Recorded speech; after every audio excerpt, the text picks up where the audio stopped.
Hi sir, welcome to Satya Technologies, and this is Sandeep.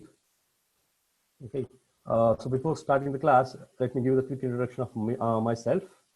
So my name is Sandeep sir, and I'm having total 12 years of experience in IT. And I started my career as a C language developer on a Linux platform. Sir. Okay, later I worked on some of the web technologies like PHP and couple of Cake PHP framework like Cake PHP, and then I worked on Android, and then I worked on big data kind of systems like Hadoop kind of systems. Later, I migrated to DevOps practices, sir. Okay, I think from the past 6 years, I'm working in the DevOps. Okay, the two from the past 4 years, I'm working on AWS Cloud as well. Okay, and I think from the past 3 years, I've been working with the Docker as well. And from the past 1 year, we are working with the Kubernetes kind of stuff, sir. Okay, the container orchestration tool like Kubernetes. So this is what about myself, sir. Okay, so I welcome you all to this Docker and Kubernetes class. So today let's discuss some of key points like what is a container. Okay. Before understanding what is a container, we should know why should we use containers. Why should we use containers? And we'll try to understand what are the problems with the existing infrastructure. Okay. After that, we'll see we'll see some introduction to the microservices, and then we'll see the introduction to the Docker and Kubernetes. Like today, a brief introduction to Docker and Kubernetes, and the topics which we are going to cover in this class. Okay. So today we are going to discuss all these things.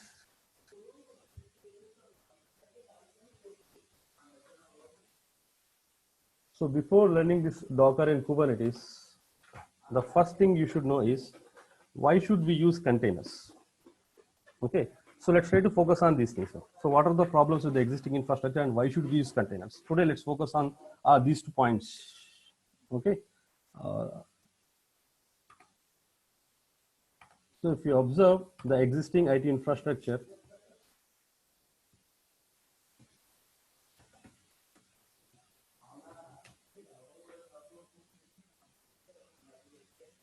let me open an expansion.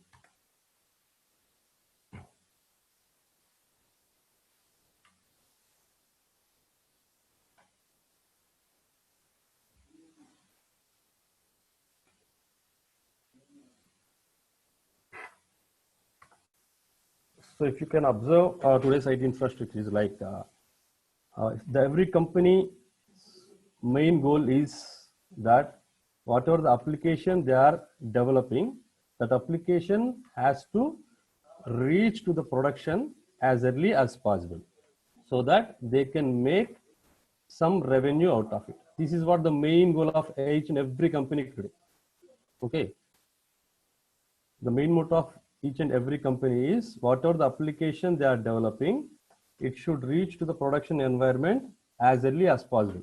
Okay. For this, they are following some kind of SDLC, whether you follow waterfall model or you follow agile model or you follow DevOps model. Okay.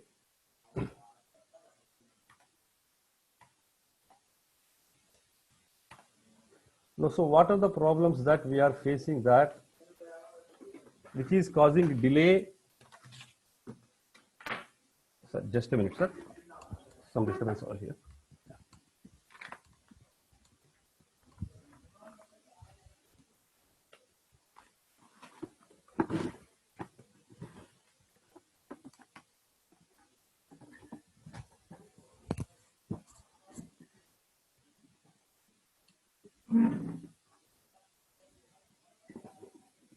Yeah, yes, sir. So what are the problems that the application cannot be moved to the production as early as possible? Okay, what are the current problems that the industry is facing now? Okay, let's say I'm developing an application in the dev environment. Let's say on the development side, the developer might be having a Windows box. Okay, a Windows box. Let's say he has developed some application, whatever the language it may be. Okay, so the developer has developed some application on Windows platform. So straight away, he cannot move the application to the production because he might not know whether the application will work fine or not. So the application needs to pass to different environments. Okay, from dev to QA, let's say. After that, let's say some pre-prod environment, or you can say UAT environment.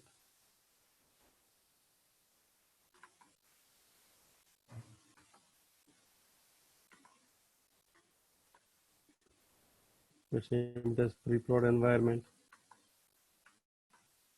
So the application needs to pass through all these different kind of environments. Okay, let's say my developer has developed some application on Windows platform. Next, he moved the application to the next environment. Okay, in QA systems, okay, in the QA environment, they might be having some kind of a Linux servers, some kind of a Linux servers.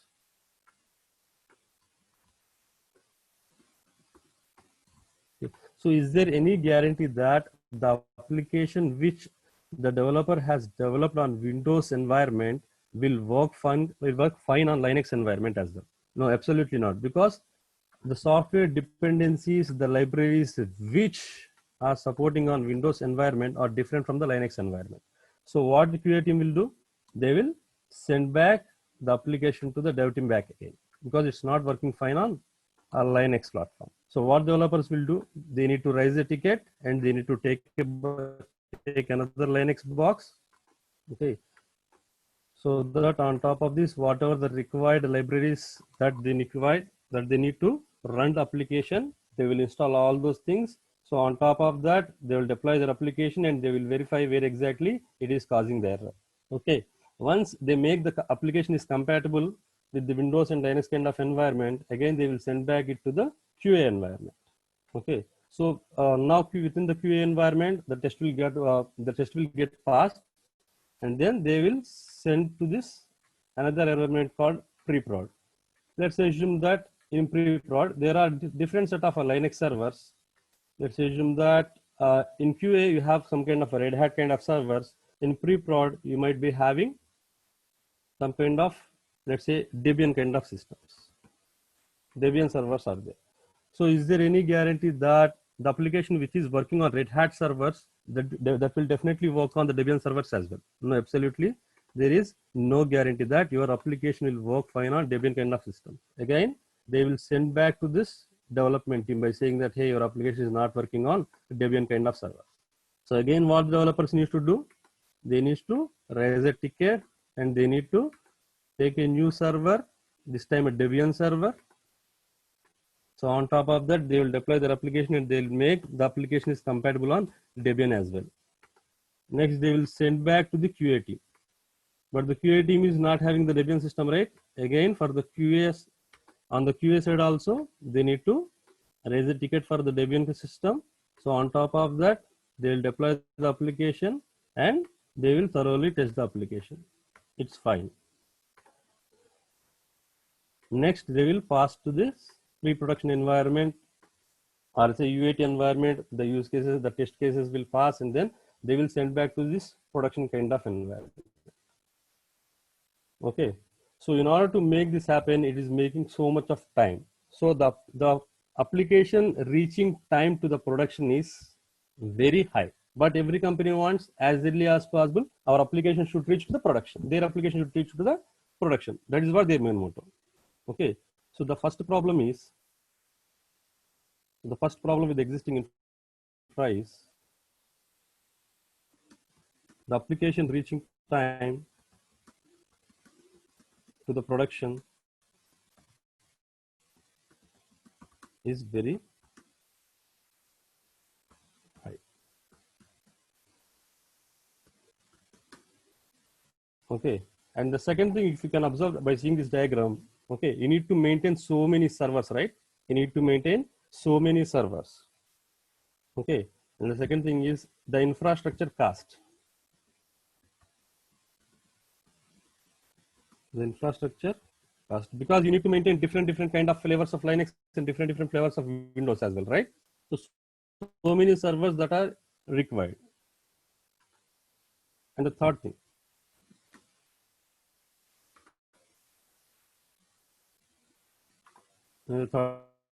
sir. Let's say you are running your application on production kind of systems. So many production servers will be there.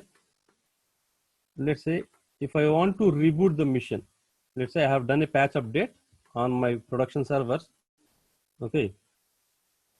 These servers might be VM servers or physical servers or cloud servers as well. Okay. If I want to perform some kind of patching update, if I want to reboot my production servers, the booting time is so high.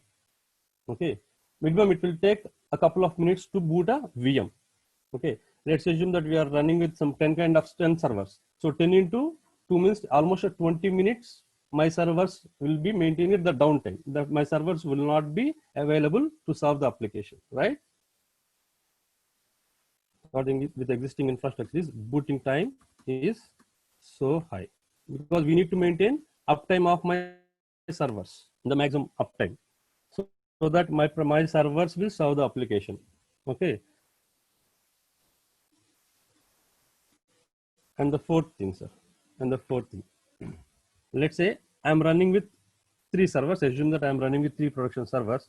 So on normal days, my 3 servers will handle the load of, let's say, some 1000 requests per minute. On the normal days, my production servers might handle the load of 10,000 requests per minute. Okay. Now let's say I'm announcing an offer.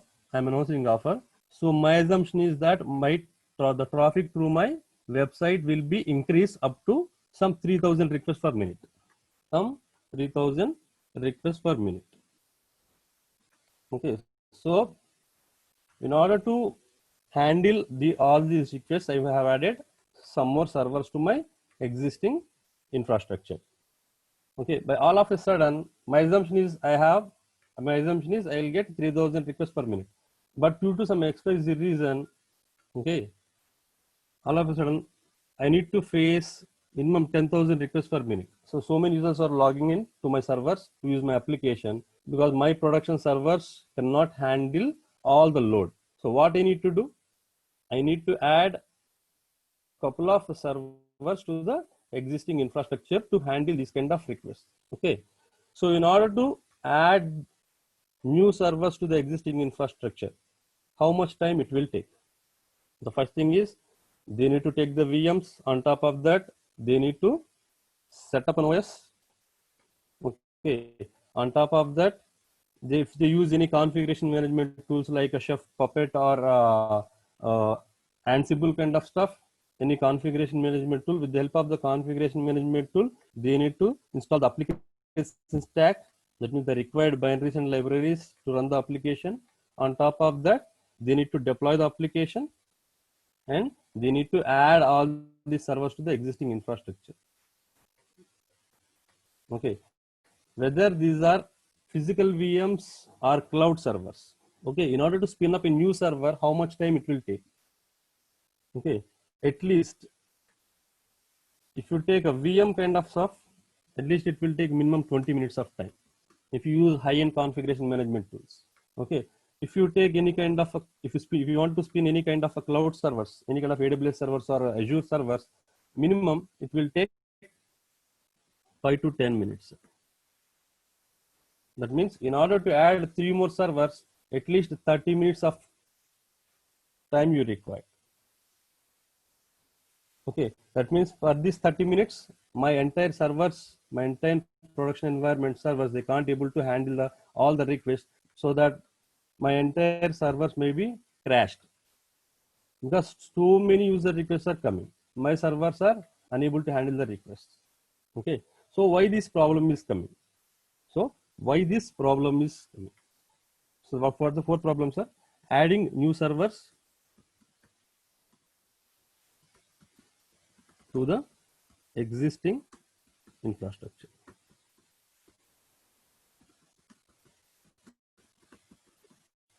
takes time. Okay, let's say that so to run I have developed a new feature. The developers have developed a new feature. So for that I want to upgrade my software. Okay, so I want to upgrade my software version. Okay, if I upgrade my software version, is there any guarantee that my application will work fine on the existing environment? No, right? So some part of the softwares might require old versions of libraries, and the new software require the new set of libraries. Okay, almost the compatibility problem will come. Okay, so if you want to upgrade or if you want to update your application, the updating will be very painful. Okay, you are not sure that your application will work fine on the newer versions as well. Okay, so updating the softwares or updating the libraries will be painful. Updating the libraries will be painful.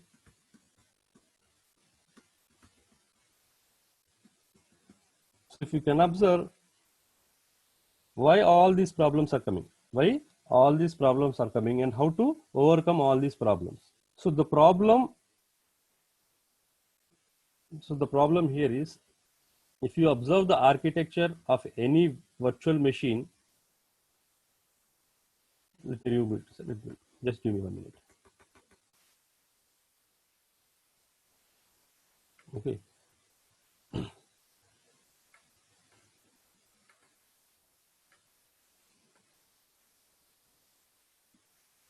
So if you can observe the architecture of any VM, let's say we have a hardware. Okay. On top of the hardware, we will be having an operating system. We're having an OS.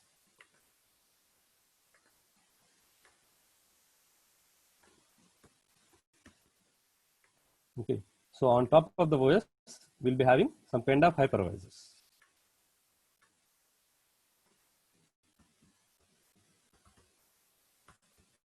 Okay. On top of the hypervisors, we'll be having our VMs.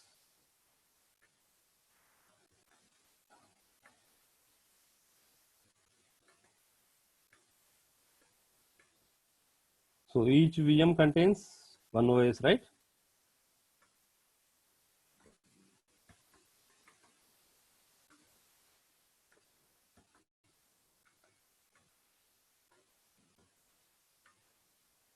So this OS might be Windows or Linux or Red Hat Linux or SUSE Linux or Debian Linux. So on top of that, you will be having your software.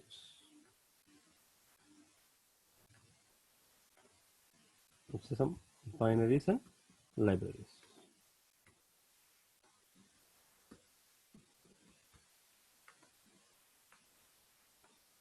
So on top of that, you'll be having your applications.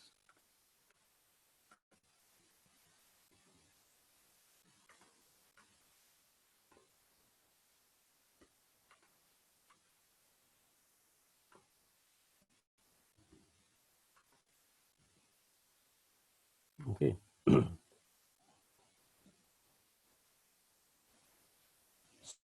So already here you are having one OS of the desktop of the server. On top of that, again you are installing a full set of OS. Okay. So on top of that, you will install the required softwares to run the application. On top of that, your application will be there. Okay. So like this, how many virtual machines you can create? That is the first question. Like this, how many virtual machines that you can create on top of a server? And the second thing is, okay, the booting time of this complete OS will take so much of time. That is what the problem with the existing infra. Okay. Even though you have OS operating system on server, on top of that, again, you are installing a complete set of OS. Okay. So to spin up a new server, to spin up a new VM, or to reboot a machine, why it is taking so much of time means it needs to boot the complete set of OS. It needs to boot the complete set of OS.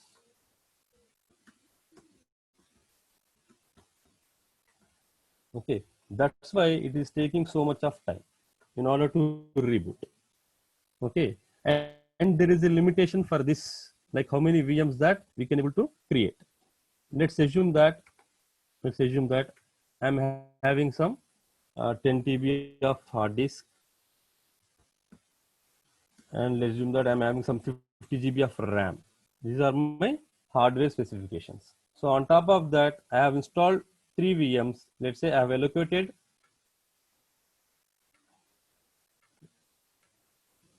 let's say it's some 20 GB RAM to this one and some 2 TB hard disk to first server. For the second server, I have allocated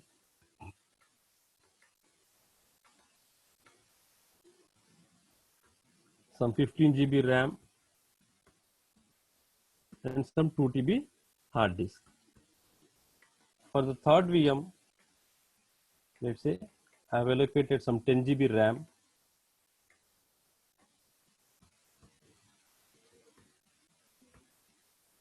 which is some 1 TB or 2 TB. Okay. By assuming that, so the whatever the application that is running on top of the VM, okay, it can use up to 20 GB RAM. Okay. Now my VM, or the application which is hosted on this VM, unfortunately, if it is using only 2 GB of RAM, if it is using only 2 GB of RAM, okay, the remaining 18 GB will be blocked. The remaining 18 GB will be blocked. You cannot release that memory and you can use that to some other thing. Okay. Just a minute, sir.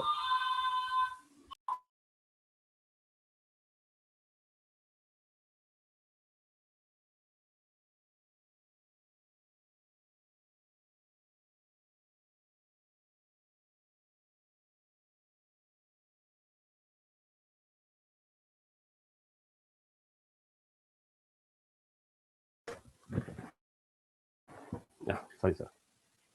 So whatever the resources that you have allocated, if those resources, if you are not using those resources, okay, the resources will be wasted, the resource will be blocked, you cannot use it for further instances.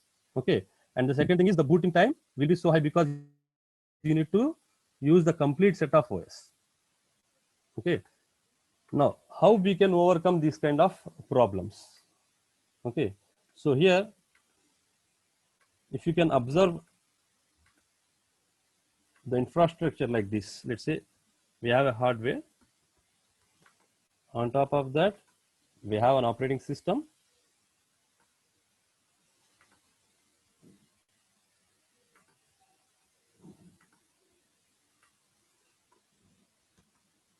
So here,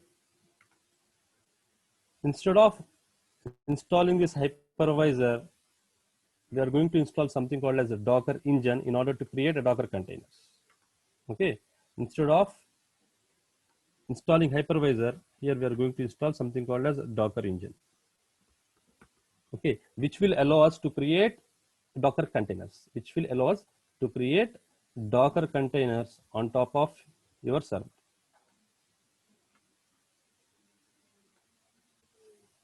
Okay, so these Docker containers will be having the OS, but not complete set of OS. Okay, will be having OS, but not complete set of OS. Okay, the minimal set of OS. On top of that, everything is same, the binaries and libraries, and on top of that, you will be having your application. Okay, but the key difference is here we are not going to install the complete set of OS. Okay, it will use the kernel from the host machine. Okay, so these OSs are actually what exactly the OS contains is the OS without kernel. Here the OS is the OS without kernel. What exactly the OS contains is OS without kernel you will be having here. Okay, so whenever they want to use the kernel, what simply these servers will do, these Docker containers, whatever the containers we are talking about, it will use it from the host operating system. The kernel they will use from the host operating system.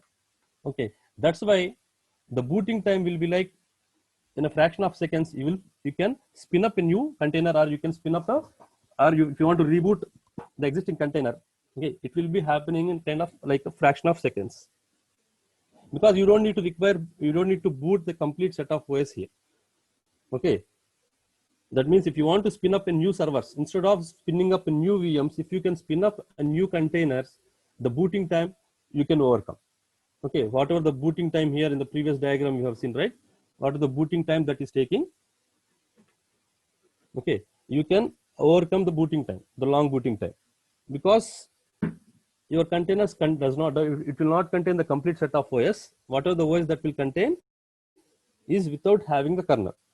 Okay, so whenever it wants to use, it will use it from the host operating system. Unlike VMs, let's say if you consider the VM, okay, there is nowhere it is related to the existing operating system. This is a complete different set of OS. Okay, it's completely isolated environment from the existing underlying OS. So one booting problem is, so we have overcome the booting problem. And the second thing is, here you don't need to allocate any memory statically to this Docker containers. Okay, so on the runtime, dynamically how much memory it requires, that much memory these containers will take. Okay, so here statically you need to allocate memory to the VMs, but when you come to the containers, you don't need to manually allocate the memory to the containers. Dynamically, okay, at the time how much memory it wants to take, it will take from the existing hardware. Okay, no need to allocate the static memory. And the third thing, if this container is up and running, then only it will use the resources. Otherwise, whatever the resources that are allocated to that container, those resources will be released so that you can use that resource to the another container. Okay, like this, so many number of containers you can create, unlike VMs. If the container is up and running, then only the resources will be used. Otherwise, whatever the resources that are used by these containers will be released so that you can use those resources for the another containers. Okay, now if you can replace the existing infrastructure, like in the previous diagram which we have seen, with these Docker containers, okay, all the problems that we have mentioned we can overcome. Okay, so the application reaching time to the production is very high. This is also first problem, right? Now observe, if I replace the existing infrastructure with the Docker containers, okay,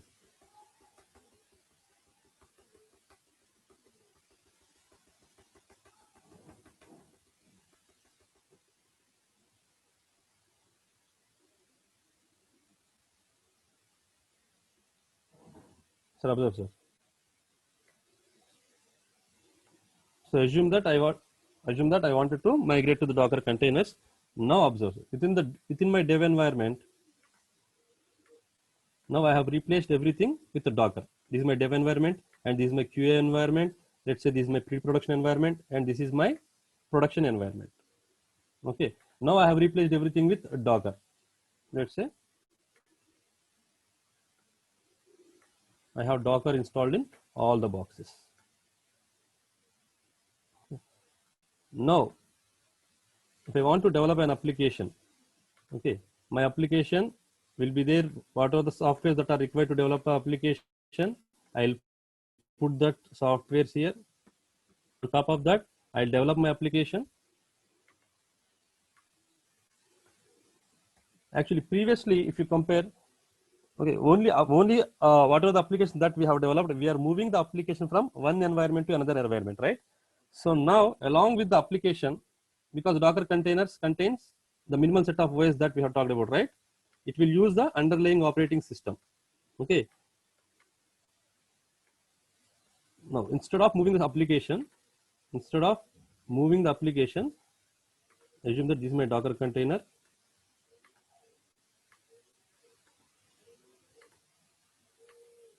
Which has the minimal set of OS which is required to run this container.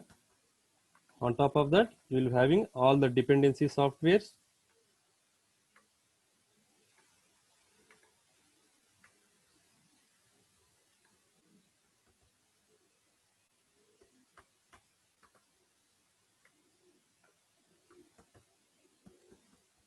On top of that, you will be having your application. So previously, actually, we are moving our application from one environment to another environment. There are so many compatible issues that we have seen. Now, instead of moving the application from one environment to another environment, within the Docker container, with the Docker containers, what I'll be doing is, I will be moving the entire application stack along with the OS. Okay, I'll be moving this container from one environment to another environment.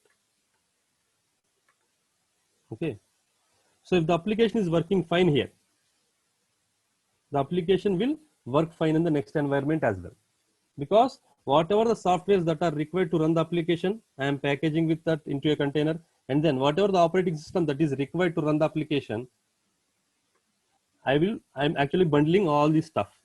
Okay, so if the application is working fine in the dev environment, I'll put this entire container to this next level into the QA environment. Okay, if it works fine in the dev environment, then absolutely it will work fine in the QA environment as well. And then I can easily place this, I can easily ship this container to the next environment. Okay, so whatever the softwares are along with the OS that is required to run the application, it will be moved from one environment to another environment in the form of a container. If the application is working fine in one environment, then definitely the application will work fine into this next environment as well. Okay, directly I can place this container in the production as well. I can ship this container to the production environment as well. If the application is working fine in the dev environment, that definitely the application will work fine in the QA as well as into the other environments. Okay, so if you can observe, the application reaching time to the production is very less. Okay, when compared to the previous architecture, previous infrastructure and previous architecture, the application reaching time to the production is taking. Now, the application reaching time to the production is very less when compared to the previous architecture. Okay, so that whatever the application that the developers are developing, along with the application, they will bundle the required softwares along with the OS. They will bundle as a container, they will create a container and they will put all these things into a container and they will ship that container from one environment to another environment so that your application should reach the production. Okay.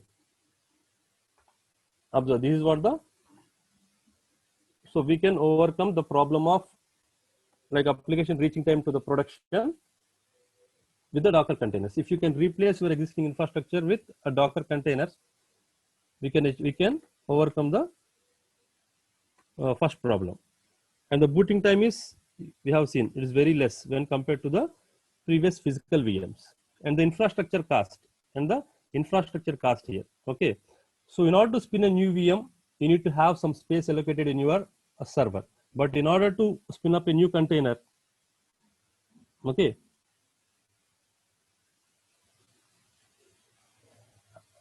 it will you don't need to statically allocate any memory, any physical resources, right? So no need to allocate memory or allocate hard disk to the containers statically. If you can create a new container, if the container is up and running, then only it will use the resources.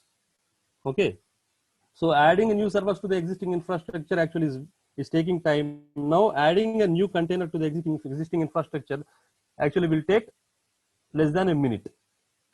Okay, So if you want to upgrade your application, here, okay. So if you upgrade your application over here in the dev environment, so on top of that, you check the compatibility. If your application is working fine, what I can do is I'll simply remove this old container and I'll replace with the new container.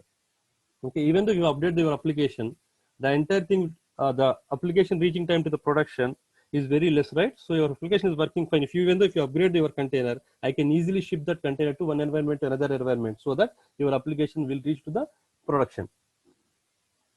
Okay, so if you can replace or if you can add Docker to your existing infrastructure, you can overcome all these problems. Okay. Now, so what exactly a Docker container is and how the Docker works, okay, and the architecture of Docker, all these things we'll see later. Okay, so in order to learn this course, the first basic prerequisite is you need to know a little bit of Linux, because the entire course is depends on Linux. Okay, apart from this, if you know DevOps, it will be added advantage to you. Okay, if you don't know DevOps, just try to learn DevOps as well. Okay, but the prerequisite to learn this course is Linux. Okay, now let's talk about some other interesting stuff, sir. So why Docker got this much of popularity?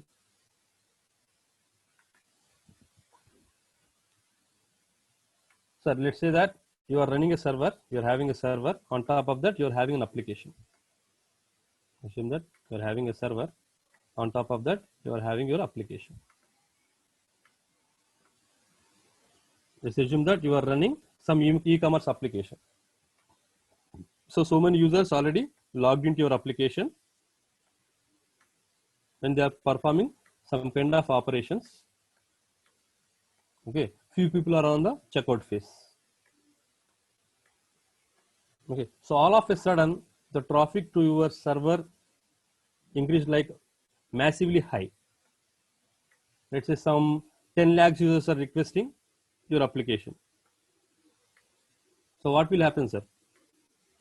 Whether your server will run slow or else and your entire server will be crashed, because so many users are logging into your server cannot able to handle all the requests. Your server cannot able to bear all the load. Okay, so what about if the server crashes? Okay, some people are in the cart which are selecting the product space and some people are in the checkout phase. Okay, the money will be get deducted from their accounts and they will be losing without having any orders, because the entire server got crashed, right? So why this thing happening is, so whatever the development architecture that the developers are still till now following is something called as monolithic architecture.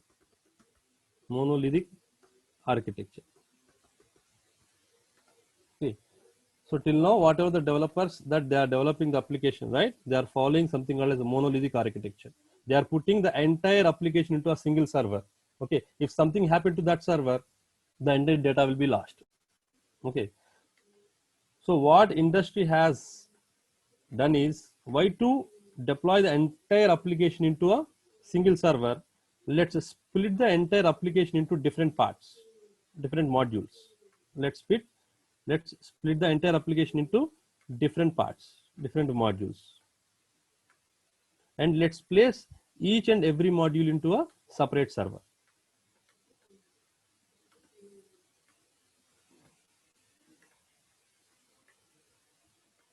So why they have split it and what are the key advantages that they will get? We'll try to understand that.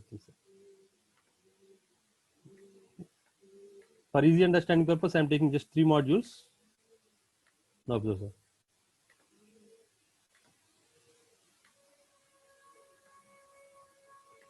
Let's say they have put, let's say there are some modules like module for logging and the module called production cart and the checkout one.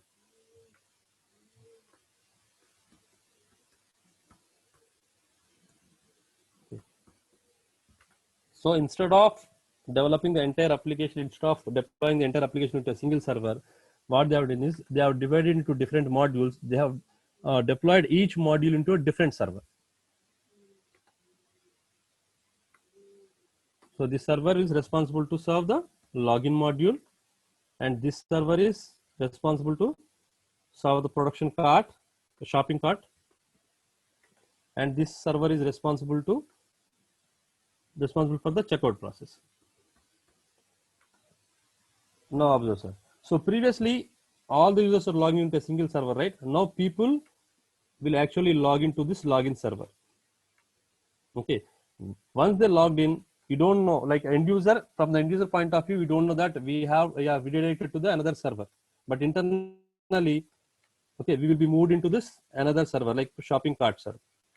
Okay. Once you are done, once you have selected your items, you will be redirected to the checkout server phase. Okay. Now at this time, some people are selecting the items and some people are in the checkout phase.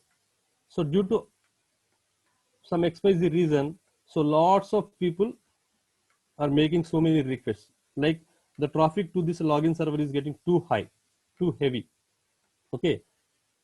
So do we need to really bother about this thing? No, right? So the people who are already logged in, they are redirected to different servers. So the people who are in the cart phase, they will not get affected, and the people who are in the checkout phase, they will not get affected, right?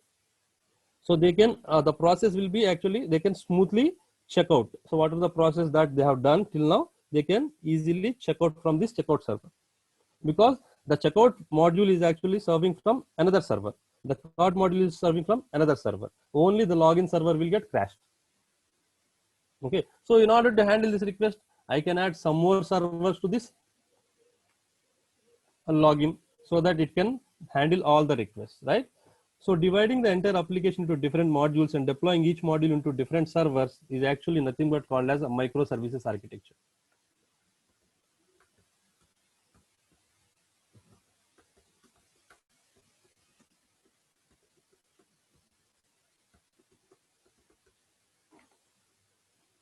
Okay, this is what the microservices architecture is. So previously, the development team is following the monolithic architecture. Now people are migrating to this microservices architecture, so that they can split the entire application to different modules, and they are going to place each and every module into different servers.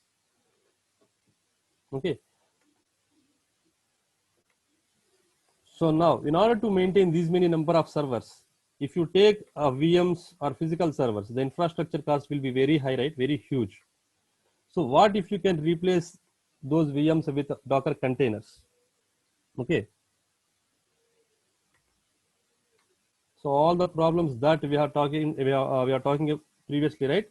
So all those problems will be overcome, even though if you follow this kind of microservices kind of architecture. So Docker is actually best suitable when you follow microservices kind of architecture, because having this many number of servers will be huge cost, right? Now, if you can replace the containers, almost the infrastructure cost that you are talking about will be very less. Okay. So next, once all these users log into this login servers, if you want to redirect to the cart server, if one single server is not able to handle the request, I can add multiple servers. Here server means I can add multiple containers like this. So according to the traffic, I'll add number of containers to the existing servers. Okay. Assume that all these are Docker containers. Okay. So now in order to maintain the servers cluster, let's say due to some XYZ reason, if this container got failed, if this container got crashed, okay, in order to spin up a new server, someone will be there in order to spin up a new server, right? Someone should be there in order to detect that this particular it is in the login module, the particular container got crashed or failed. So in order to notify that and in order to spin up a new container, someone should be there, right? So who will be dealing that? We have something called some orchestration tool, container orchestration tool like a Kubernetes. Okay, what this Kubernetes will do? It will manage these clusters, and it will manage the fault tolerance, and it will manage the auto scaling. Okay, everything about the containers. In order to maintain this container, we need to have one powerful orchestration tool called Kubernetes. Okay, this is what the purpose of any orchestration tool, especially we are talking about Kubernetes, right? So what it can do, it can effectively maintain a cluster of Docker containers. Not only Docker containers, it can be any container technology. Okay, so we are going to talk about all these things in the coming sessions. But for today's, like, I want to just give the brief introduction why we need containers. Okay, so what exactly the problems that we are facing with the existing infrastructure? If we can replace or if we can introduce Docker to the existing infrastructure, what are the key benefits that we will get? Okay. Apart from this, we'll be seeing some of the operating system level concepts. As I said, our Docker containers will use the host operating system, right? The host operating system kernel. So what are the different kernel spaces that my Docker containers will use? Like in-depth operating system level concepts like namespaces and C groups. Okay, we are going to talk about this namespaces and C groups in the coming classes. Like how exactly my Docker container is using the operating system, the host level kernel. And then we are going to see Docker architecture,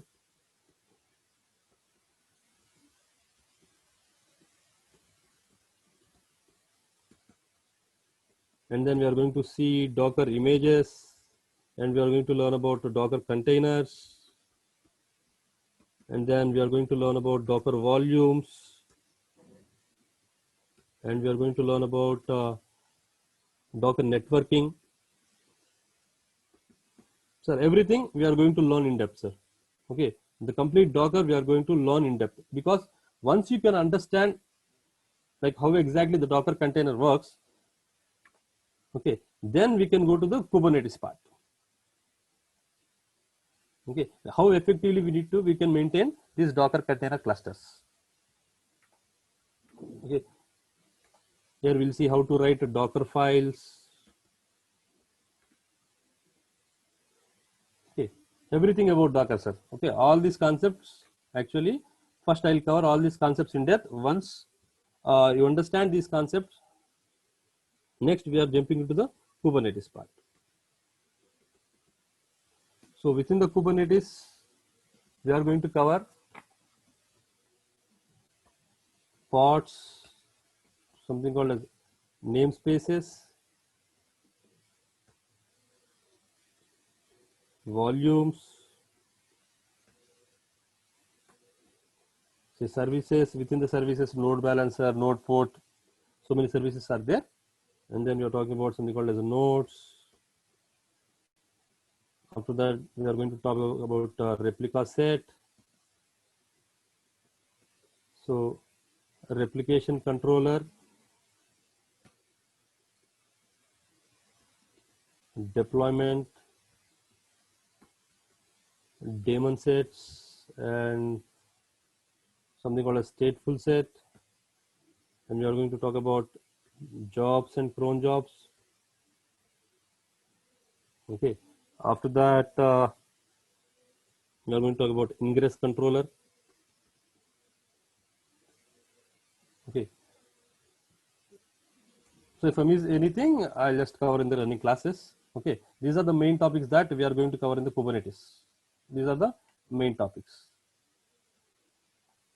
Okay. So everything will be in practical. So I'll be using AWS server for the entire course. If you don't have any AWS account, go ahead and open an AWS account. Okay. And if you don't know Linux, no need to worry, sir. From tomorrow onwards, my new DevOps batch is going to start by 9 a.m. Okay. Even though if you don't know Linux, just try to attend my DevOps classes. From tomorrow morning, 9 a.m., I'm going to start a new DevOps batch. So within the DevOps batch, the first module I'm going to teach as is Linux administration. Okay. Like it will take up to 1 week in order to complete this Linux administration. Okay. Within 1 week, I'm going to complete this Linux administration. Okay. Even though if you don't know Linux, don't need to worry. just try to attend my DevOps batch as well. So within the DevOps batch for the first 1 week, I am going to cover the Linux admin part. Okay. So each and everything we are going to learn in depth, entire practical things. Okay. So that's all for today, sir. Let me stop the recording.